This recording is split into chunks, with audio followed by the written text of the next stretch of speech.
Bonjour. Dans le cadre de ce cours en HTML et CSS, nous allons voir les sélecteurs.class et ID définis par les attributs class et ID. Commençons avec les attributs class. L'attribut class sert à identifier un ou plusieurs éléments HTML afin de leur appliquer des règles communes en CSS. Pour faciliter les démonstrations qui vont suivre, je vais utiliser du CSS interne. J'ai créé une petite page contenant des titres, des paragraphes et des listes que nous allons utiliser pour les exemples.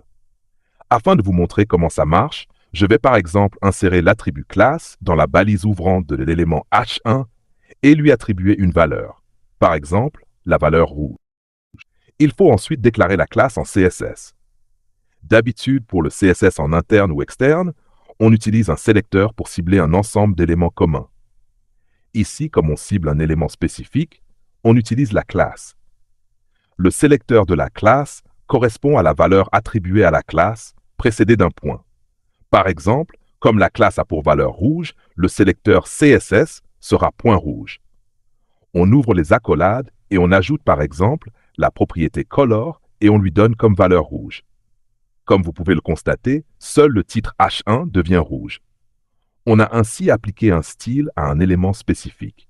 Il est possible d'appliquer le même style à plusieurs éléments, sans que cela affecte toute la page. Tous les éléments ayant la même classe hériteront des mêmes styles. Exemple pratique. Supposons que l'on souhaite que le premier titre et le deuxième paragraphe aient la même couleur.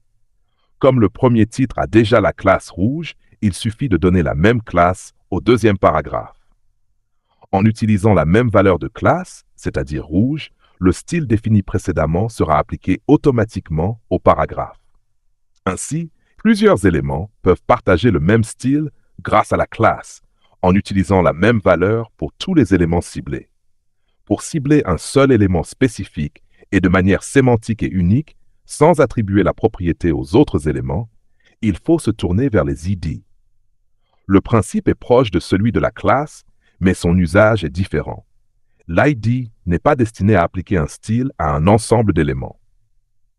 Il sert à identifier un élément spécifique et unique dans le document. Un ID doit donc obligatoirement être unique dans une page HTML. Cela signifie qu'un même ID ne peut pas être attribué à plusieurs éléments, comme avec class. Cette règle est fondamentale pour garantir la cohérence du document et éviter des comportements imprévisibles en CSS ou en JavaScript. Comment ça marche?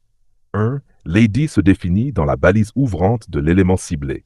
Par exemple, je vais cibler le deuxième titre H2 et lui attribuer un ID avec comme valeur jaune. 2. Pour cibler cet élément en CSS, on écrit la valeur de l'ID précédée d'un dièse. Contrairement aux classes, où l'on utilise un point suivi du nom de la classe, ici on utilise un dièse. 3. On ouvre ensuite les accolades et on définit la propriété souhaitée, par exemple la propriété color avec comme valeur jaune. Comme vous pouvez l'observer, seul le deuxième titre devient jaune. Cela confirme que l'ID cible un élément unique et que le style ne s'applique à aucun autre élément de la page.